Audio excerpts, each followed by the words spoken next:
The cabin owner looked at us for 3 seconds before saying the sentence that should have made us turn around. "I'm really sorry." He scratched the back of his neck and glanced at the keys in his hand. "There's been a mistake."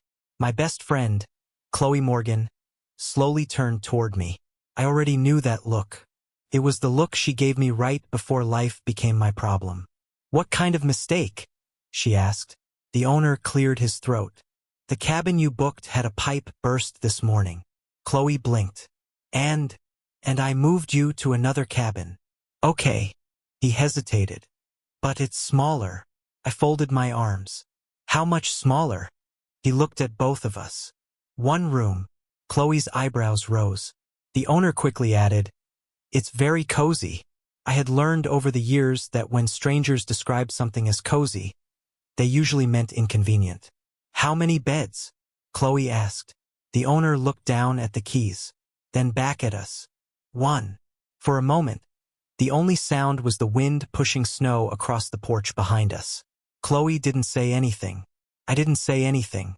The owner tried to smile. "It's a queen," as if that somehow solved the problem. "My name is Miles Turner." I was 29 years old, an architectural designer from Seattle, and until that weekend, I had built my entire friendship with Chloe around one simple rule.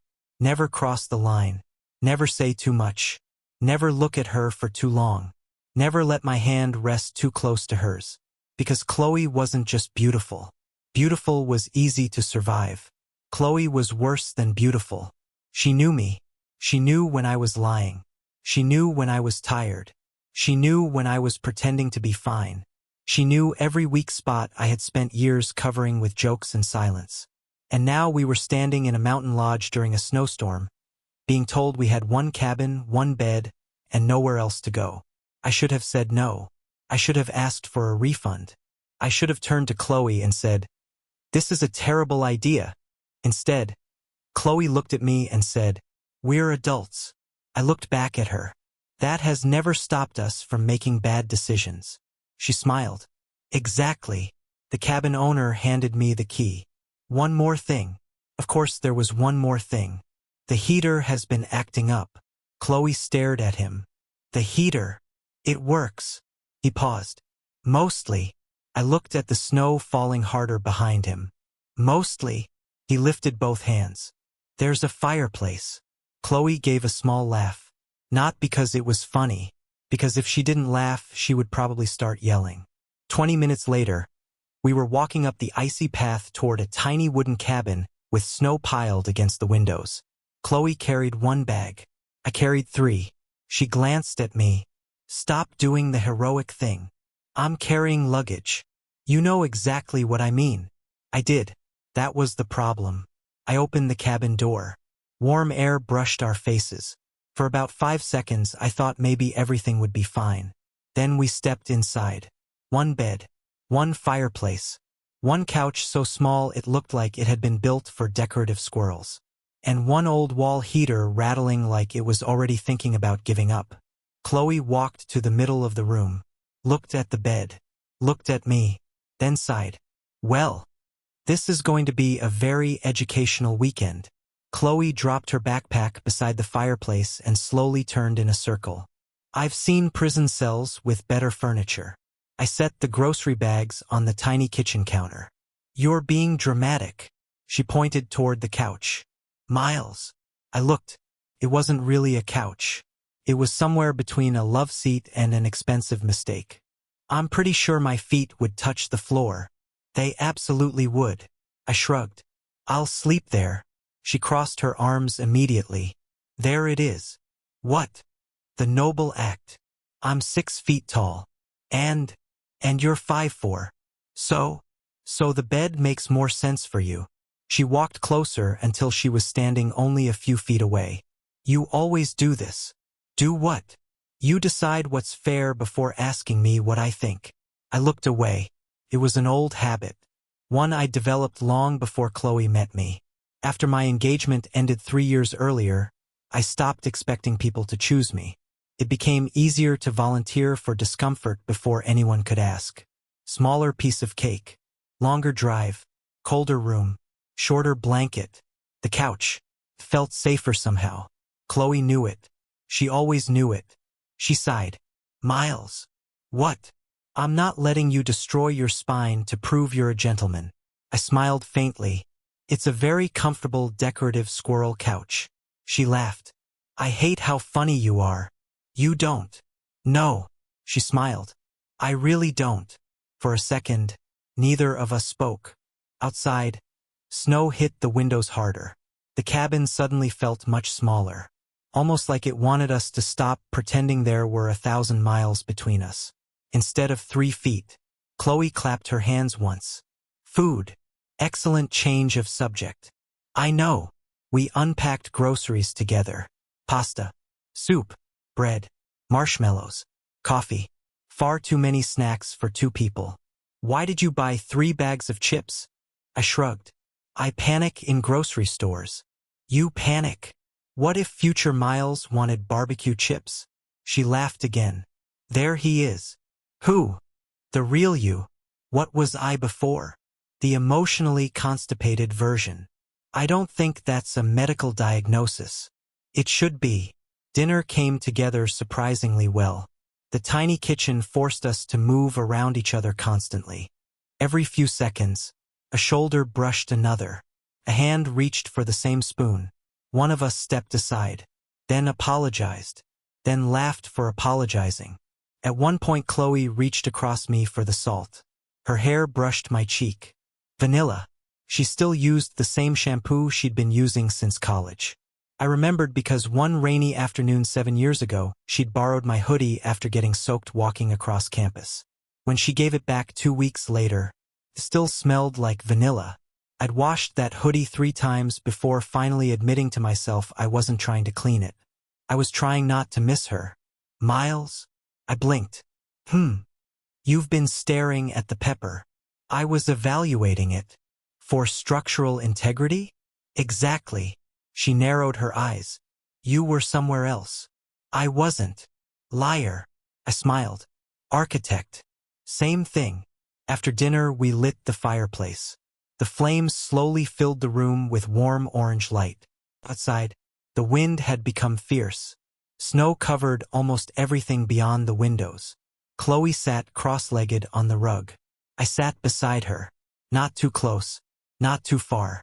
Exactly the kind of careful distance I'd been keeping for 7 years. She noticed. Of course she noticed. You know, she said quietly, if someone took a picture of us, they'd think we were awkward. They'd think we were dating. I laughed. No, they would. We're sitting 6 inches apart.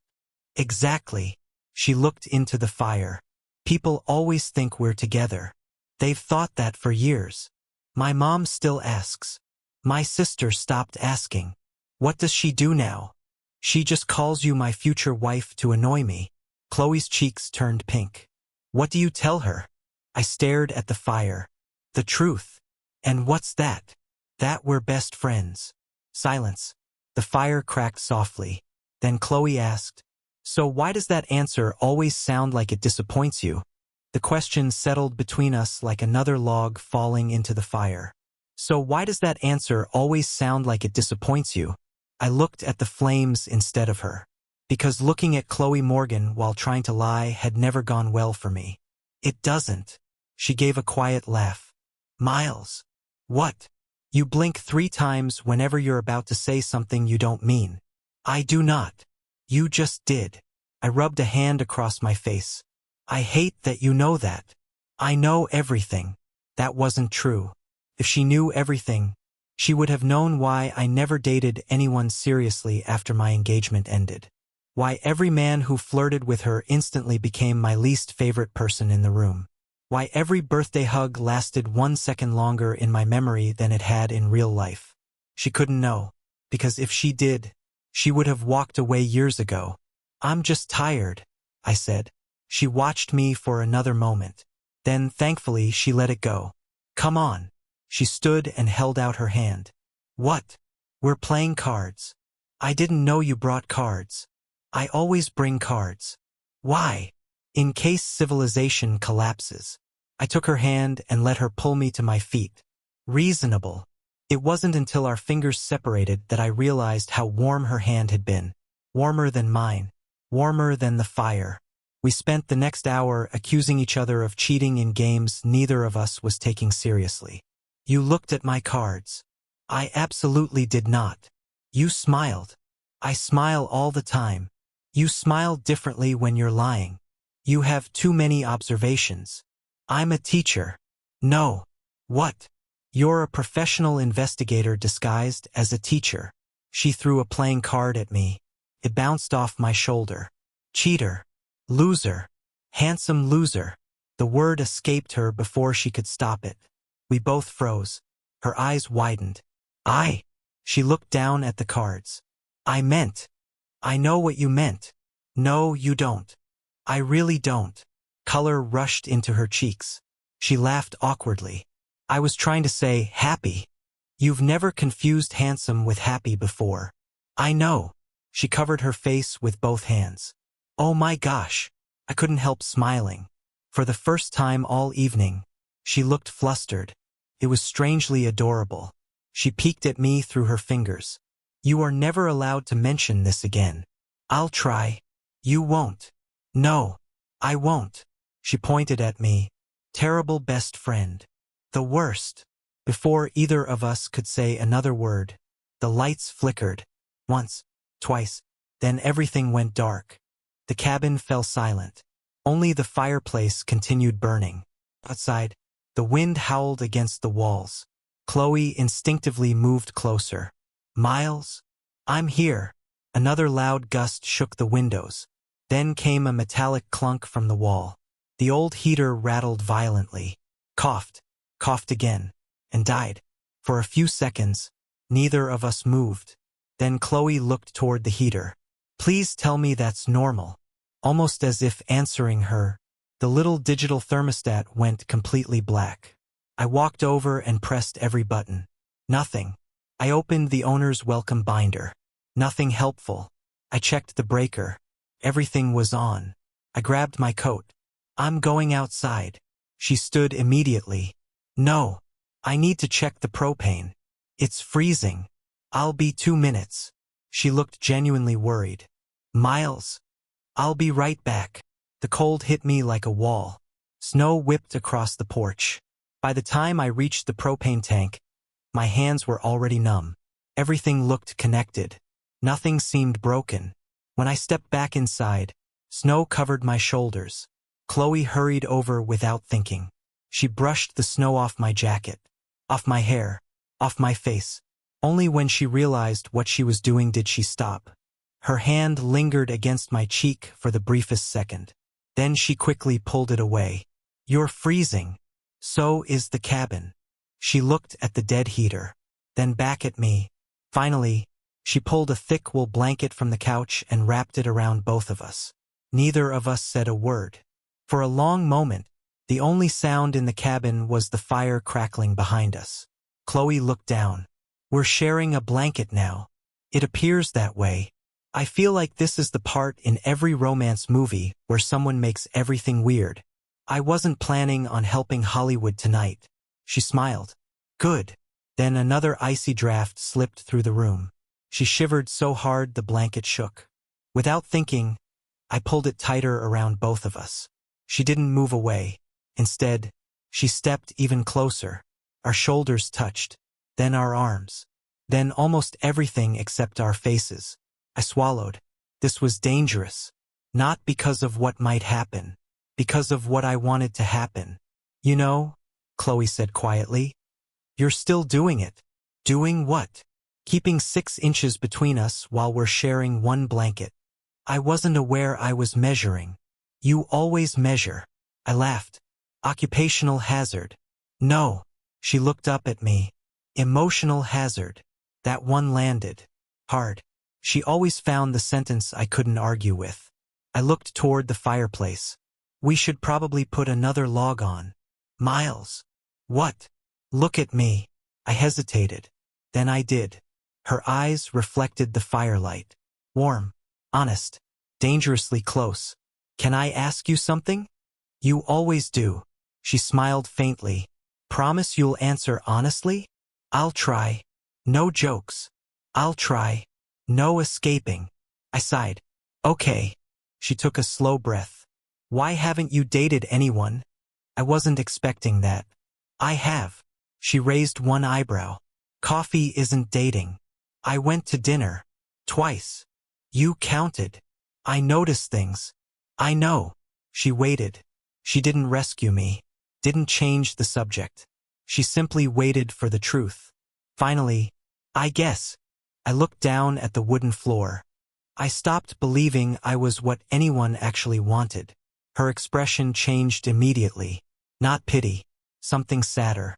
Miles. My engagement ended. I know. It wasn't just that.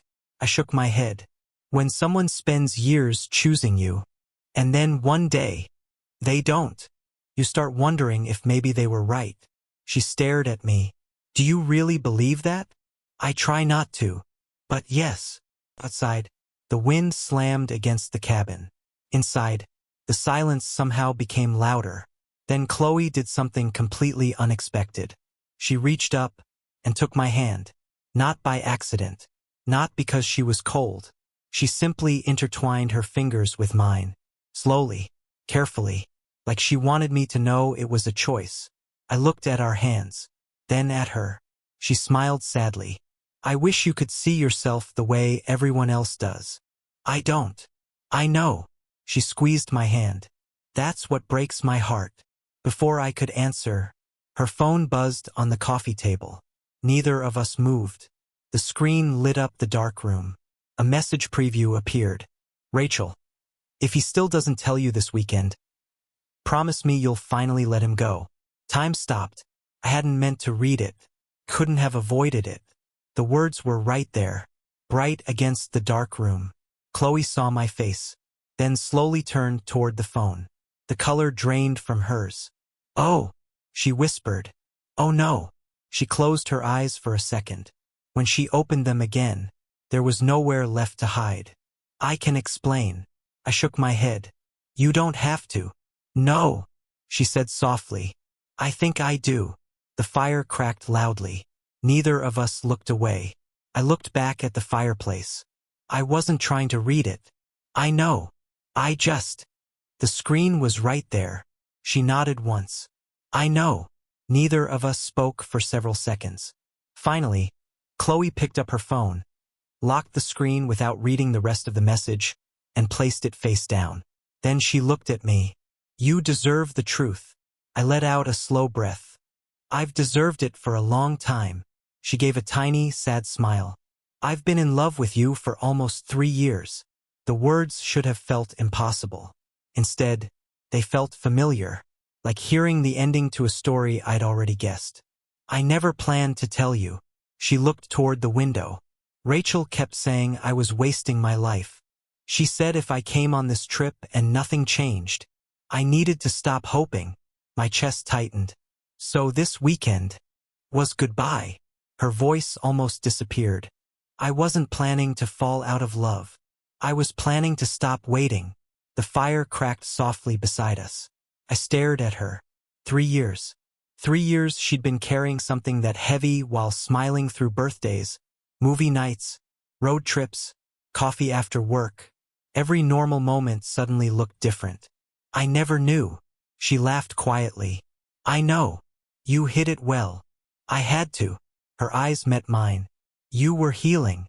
You just survived the worst relationship of your life. I wasn't going to become another person asking something from you. That sentence hit harder than anything else she'd said, because it sounded exactly like something I would have done. She had been protecting me, while I thought I was protecting her. Funny how fear could make two people walk in circles for years. I rubbed the back of my neck. I don't know what to say. You don't have to say anything. I do. She shook her head gently. No. You don't owe me love because I finally admitted mine. I don't want pity. I don't want guilt. She smiled through nervous eyes. I'd rather lose this moment than wonder if you stayed because you felt responsible. I took one slow step toward her. Then another. She didn't move. I've been lying too. Her brows pulled together. What? Not to you. To myself. She frowned. Miles. I told myself I didn't love you. I told myself I was just grateful. I told myself I was scared after my engagement. I laughed once. The sound was almost painful. I built an entire life around explanations. She watched me carefully.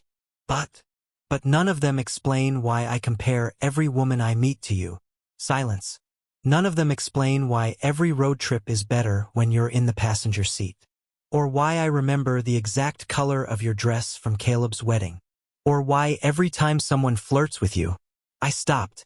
She whispered, "What happens?" "I hate him." She blinked. "I don't even know him. And I already hate him." For one heartbeat, neither of us breathed. Then Chloe covered her mouth with one hand. "You!" She laughed through tears. "You absolute idiot." I smiled. "I've been called worse. For 3 years." I nodded. "For almost 3. She stared at me in complete disbelief. "I thought you didn't see me. I couldn't stop seeing you. I just thought you deserved someone braver." Chloe closed the distance between us. Now only inches separated us. "Miles." "Yeah." She looked straight into my eyes. "Do you know what the bravest thing you've done this weekend is?" "No." "You finally stopped deciding what I deserve." Those words unraveled something inside me. Years of caution. Years of overthinking. Years of believing silence was somehow kinder than honesty. Outside, the storm raged on. Inside, the cabin suddenly felt warmer. Not because the heater had come back. Because for the first time in years, neither of us was hiding anymore. Chloe's eyes never left mine. For years, I'd imagined what this moment might look like. A crowded restaurant. A rainy street. Maybe one of those ridiculous movie moments where everything suddenly made sense. Instead, it happened in a freezing cabin with a broken heater, a dying fire, and 2 people who had wasted years protecting each other from feelings they both shared. She smiled through nervous tears. So, we're really doing this?" I laughed quietly. "I think we already did." She took another tiny step. Now there was barely enough space between us for a single breath. "I should warn you." "About what?" "I've imagined this conversation 1,000 times. And in none of those versions were you this calm." "I don't feel calm." "You look calm." "I've spent 7 years practicing." She laughed. "I knew it." "Knew what?" "That under all those terrible jokes, you're just scared." I nodded. "I've always been scared." "Of me?" "No." "Then what?" I searched for the words. "Losing the only person who ever felt like home." Her smile disappeared. Not because she was upset. Because something in that sentence reached her. She whispered, "Miles, I would have stayed." "I know. You never had to earn my friendship." "I know. And you never had to deserve my love." That one nearly broke me. For years I'd believed love had to be earned. By being useful, reliable, patient, safe. Chloe reached up and gently rested her hand against my cheek. "You've spent so much of your life trying not to be a burden, that you forgot people can simply choose you." My eyes closed for a second. No one had ever said anything like that to me. When I opened them again, she was still there, still looking at me, still waiting, not for an answer, for permission. I smiled. "You know what I realized?" "What?" "I've been making one mistake for years." She tilted her head. "I kept waiting for the perfect moment. And I think perfect moments are mostly accidents." Her lips curved into the smallest smile. "I think you're right." Outside, a powerful gust slammed against the cabin. The lights flickered once, then went completely dark again. The only light left came from the fireplace. Orange, soft, almost unreal. Chloe looked around. "Well, the universe certainly enjoys dramatic timing. It always has." She laughed. Then another icy draft swept through the room. She shivered again. Instinctively, I reached for the blanket lying across the chair and wrapped it around her shoulders. She caught my wrist before I could step back. "There." I looked down. She had pulled the blanket open just enough for both of us. Miles. Her voice was barely louder than the fire. Stop being noble. My heart started pounding. She smiled. And hold me. For a moment, everything inside me wanted to overthink it. Ask another question. Find another reason to hesitate. Instead, I finally listened. I stepped beneath the blanket, slipped one arm carefully around her waist. She let out a slow breath and rested her forehead against my chest. There you are, she whispered. I've been here the whole time. No, she smiled against my sweater. You've finally arrived. I laughed softly. You're impossible. I've had 7 years to practice. We stood there without speaking. Her heartbeat slowly matched mine. The storm kept raging outside, but inside the cabin, everything finally became quiet. After a long silence, Chloe looked up at me. So, what happens now? I smiled. I honestly have no idea. She pretended to sigh dramatically. I finally fall in love with my best friend. And he's still making it up as he goes. I'm an architect. I make plans. Excellent. She poked my chest. Make one. I looked into her eyes. Breakfast together tomorrow. She smiled. Easy. Coffee every Saturday. I already like that. One hike every month. She nodded. What else? I hesitated. She noticed immediately. What? I took a slow breath. If this works. When this works. I don't ever want to go back to pretending we're just friends. Her eyes filled again. You really mean that? I've never meant anything more. She leaned closer. So, she whispered with a smile. Does this count as our first date? Or the longest slow burn in human history? I laughed. I'm voting for both. She smiled. Then gently rose onto her toes. She smiled. Then gently rose onto her toes. My heart hammered so loudly I was certain she could hear it. So? She whispered. So? I smiled. I think I've waited long enough. She closed the last inch between us. Our first kiss wasn't dramatic. There was no orchestra, no fireworks, no perfect movie soundtrack. Just the quiet crackle of a fireplace, the wind pushing snow against the windows, and the woman I'd loved for years finally kissing me like she'd stopped being afraid. She was careful, almost hesitant, like she was giving me every chance to pull away. I didn't. My hand settled gently against her waist. She relaxed instantly. A tiny sigh escaped her lips, one I'd never heard before, one I knew I'd never forget. When we finally pulled apart, neither of us spoke. We just looked at each other. Then Chloe laughed. What? I spent 3 years imagining our first kiss. And it wasn't anything like this. I smiled. Better. She nodded immediately. So much better. Before I could answer, the fire suddenly shrank. The last large log collapsed into glowing embers. The room grew noticeably colder. Chloe rubbed her arms. I think the cabin is trying to kill us. I looked toward the bedroom. We should probably use the actual bed before we freeze. She followed my eyes, then looked back at me. For the first time all weekend, she seemed nervous. So, we're really sharing a bed. I suppose we are. She smiled awkwardly. This feels significantly less innocent than it did this morning. I was thinking exactly the same thing. She walked toward the bedroom, stopped beside the bed, then turned around. Miles? Yeah. If you offer to sleep on the couch, I'm going to throw a pillow at your head. I laughed. The squirrel couch? Especially the squirrel couch. I raised both hands. I surrender. Good. She disappeared into the tiny bathroom to change. A few minutes later, she came back wearing soft gray pajama pants and my oversized hoodie, the same hoodie she'd stolen from me 6 months earlier after spilling hot chocolate on her sweater. She'd never returned it. Honestly, I'd never asked. She looked down at herself. What? You remembered. Remembered what?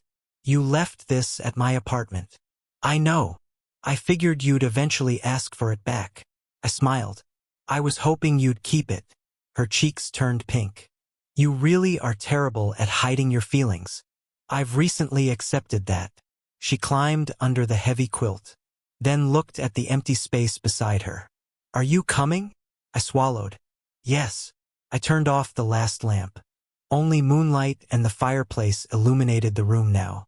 Carefully, I slid beneath the blanket, leaving what felt like a respectful mile between us.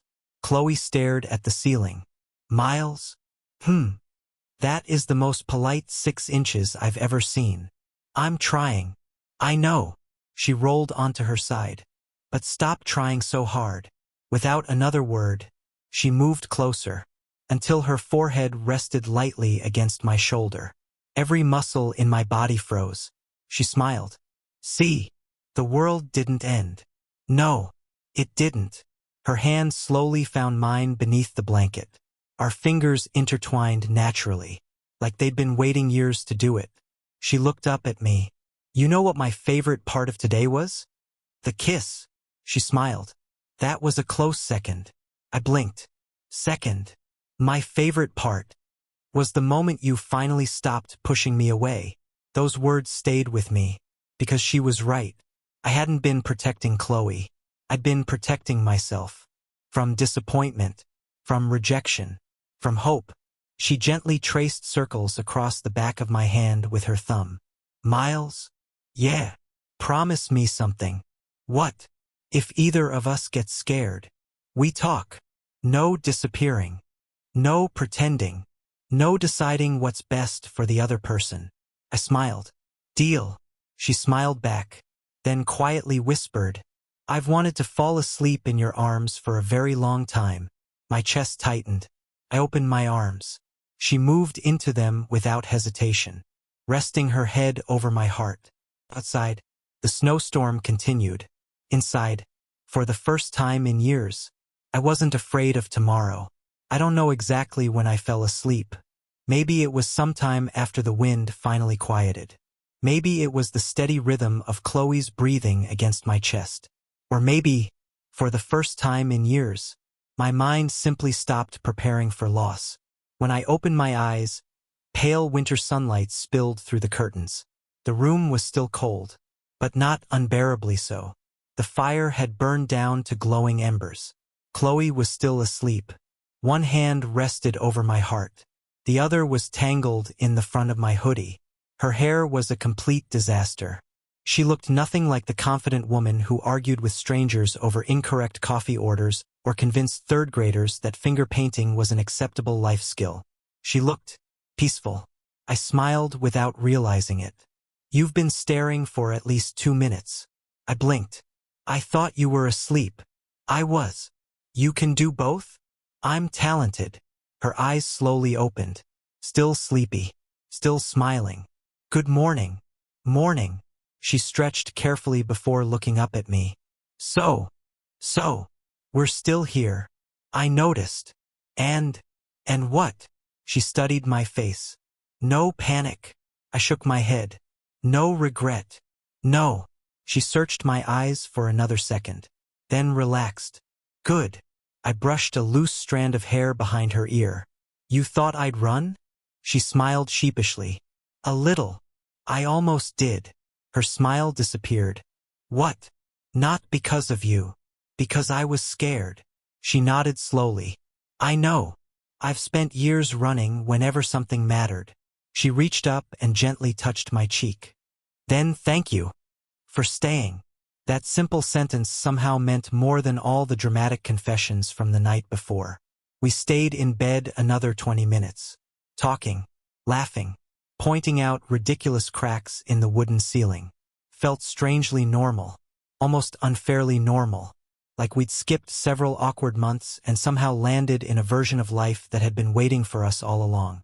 Eventually, reality interrupted. My stomach growled loudly. Chloe burst into laughter. Well, that was romantic. I'm starving. I noticed. She climbed out of bed, immediately shivering. Nope. She grabbed the blanket and wrapped herself like an angry burrito. I officially missed central heating. I stood beside the old heater and pressed the power button one more time. Nothing. I sighed. It still hates us. It ships us. What? The heater. She nodded toward it. It saw two emotionally unavailable best friends. It knew what had to be done. I laughed. So this is all a conspiracy? Absolutely. The heater sacrificed itself. For love. I pointed at the dead thermostat. I'll write it a thank you letter. She smiled. I would. After breakfast. Or what could generously be called breakfast. Instant coffee and toasted bread. We decided to walk down to the frozen lake before the roads reopened. Snow reached almost to our knees. Chloe slipped twice in the first 5 minutes. Both times, she grabbed my hand. The third time, she didn't let go. You know, I said, I don't think you're actually that clumsy. She looked offended. Excuse me? I think you're looking for excuses. Excuses for what? To hold my hand. She pretended to think about it. Maybe. I laughed. Honest. I promised.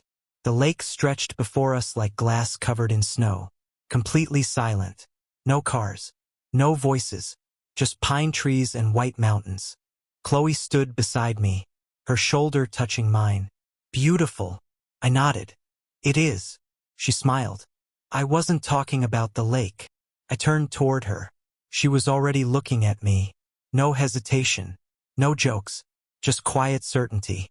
She reached into her coat pocket. I almost forgot. What? She pulled out a folded piece of paper. I wrote this yesterday. I frowned. When? Before we left home. She handed it to me. I thought, if nothing changed this weekend, I'd leave it in your truck after you dropped me off. I slowly unfolded the paper. At the top, in neat handwriting, it simply said, if you never feel the same. I looked up. She smiled softly. You don't have to read it. I carefully folded it again. No, I don't. Then I took the note and slipped it back into her pocket. I'd rather spend the rest of my life listening to you say those words instead. Tears immediately filled her eyes. She laughed through them. You're getting good at this. At what? Being brave. She stepped closer, wrapped both arms around my neck, and kissed me beneath the falling snow. By the time we walked back to the cabin, snow had collected on Chloe's beanie, my jacket, and somehow inside both of our boots. I can't feel my toes. You've said that 4 times. Because I still can't. You still have them. Barely. She bumped her shoulder against mine. Carry me. I laughed. You are perfectly capable of walking. I know. She smiled innocently. But I enjoy watching you argue before giving in. I haven't agreed. No. She held out both arms dramatically. You're about to. I sighed with exaggerated defeat. You are impossible.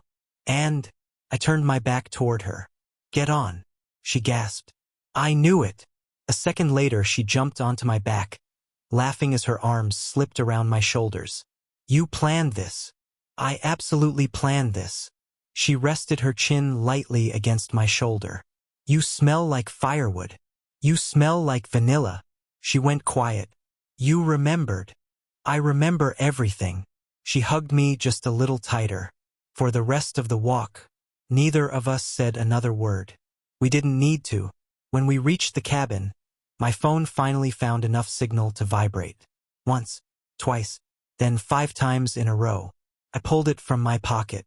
Ryan, are you two still alive? Emma, please tell me you didn't freeze to death. Noah, be honest. Are you sharing the bed? Chloe leaned over my shoulder. Oh no. What? They've started. I laughed. They've always suspected. They've done more than suspect. She pointed at another message. Ryan, if you two come back still claiming you're just friends, I'm starting a support group. I shook my head. They're never letting us live this down. They shouldn't. I looked at her. You don't mind. She smiled. For the first time. Not even a little. An hour later, the cabin owner finally answered my voicemail. I'm so sorry, he said. The repair truck can't make it until tomorrow morning. I looked at Chloe. She was pretending not to listen. No problem, I answered. We'll stay one more night. Her eyes met mine. She smiled. A real smile. the kind that reached every corner of her face. When I ended the call, she folded her arms. So, another night. It would appear so. She tilted her head. You don't sound disappointed. I'm not. She walked toward me slowly. Neither am I.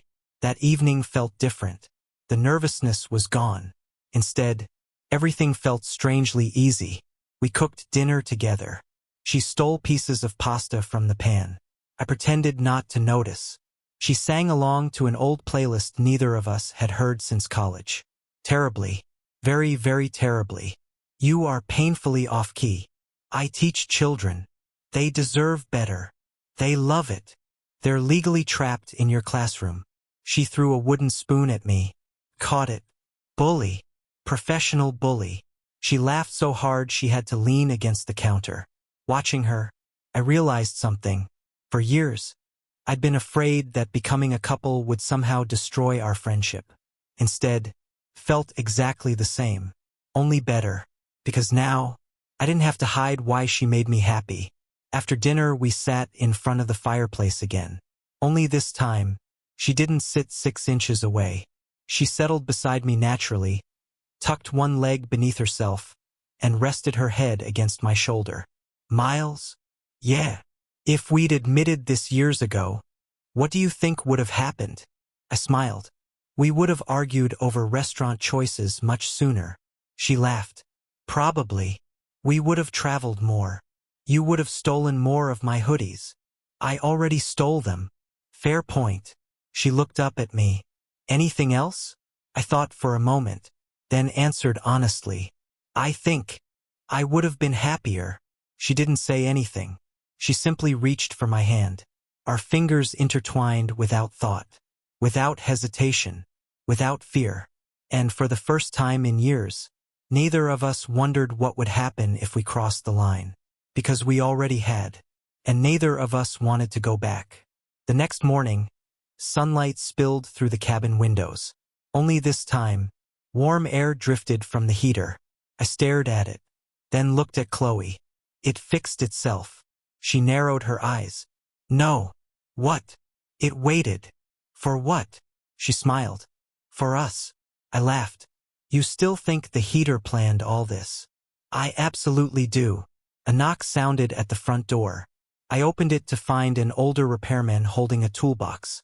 He glanced past me into the cabin. Then toward Chloe, who was making coffee in my hoodie. He smiled knowingly. Looks like you two survived. We did. He crouched beside the heater. Funny thing. What? It only needed a new igniter. He replaced a small part. Pressed one button. The heater hummed to life immediately. Less than 2 minutes. I looked at Chloe. She looked back at me. Then we both started laughing. The repairman frowned. What? Nothing, Chloe said. We're just realizing. This heater ruined 2 perfectly reasonable lives. He shrugged. Or fixed them. He packed his toolbox. Before leaving, he smiled at both of us. I've been fixing cabins up here for 30 years. Want some free advice? Sure, I answered. He pointed at Chloe. When life gives you the right person, don't waste time pretending you don't know. Then he walked outside. Neither of us spoke. Finally, Chloe whispered, I think I like him. I think he likes us. The drive home felt completely different from the drive up. 2 days earlier, there had been an invisible wall between us. Now, her hand rested comfortably in mine across the center console. Sometimes she'd look out the window. Sometimes she'd look at me. Every time I caught her smiling. What? She shook her head. I'm just getting used to this. So am I. She squeezed my hand. I like getting used to it. Halfway home, we stopped at the same little roadside cafe where we'd grabbed coffee before driving into the mountains. The waitress looked up. Oh, she smiled. You two came back. We did. She looked between us. Then at our joined hands. I knew it. I blinked. You knew what? She laughed. No one looks at their best friend the way you two looked at each other. Chloe burst into laughter. I told you people noticed. I groaned. Apparently everyone noticed. Except us, Chloe said softly. She was right. Sometimes, the whole world sees the truth before the two people living it. A week later, life returned to normal. Or at least, it tried to. Chloe went back to teaching. I went back to drafting building plans. But something had changed. Every evening ended with a phone call. Every Saturday started with coffee together. Every goodbye ended with a kiss instead of an awkward wave. Felt natural. Like we'd finally stopped pretending. About a month later, Chloe came over to my apartment carrying 2 grocery bags. What are those? Dinner. She walked into the kitchen like she'd lived there forever. I thought we were ordering pizza. We were. I changed my mind. Why? She smiled over her shoulder. Because I want this place to smell like home. I stood there watching her unpack vegetables, pasta, garlic, and a loaf of fresh bread. She caught me staring. What? Nothing. Miles. I just realized something. What? I used to think home was a place. She walked over and slipped her arms around my waist. And now, I kissed her forehead. Now I think, it's whoever waits for you when you get there. For a moment she didn't speak. Then she rested her head against my chest. You know. What? I'm really glad the heater broke. I smiled. So am I. 6 months later, the first snow of winter covered Seattle. Chloe stood beside my apartment window watching flakes drift past the glass. She turned toward me with that same smile I'd fallen in love with years before without admitting it. So, want to go back? To the cabin? She nodded. I hear the heater works perfectly now. I walked over, took both of her hands, and smiled. Then let's hope it breaks again. She laughed so hard she had tears in her eyes. Then she kissed me, slowly, happily, like someone who knew exactly where she belonged. Sometimes people spend years waiting for the perfect moment. The truth is, perfect moments rarely arrive on schedule. Sometimes they begin with a canceled trip, a broken heater, one bed, and someone brave enough to say, "Stop being noble and hold me."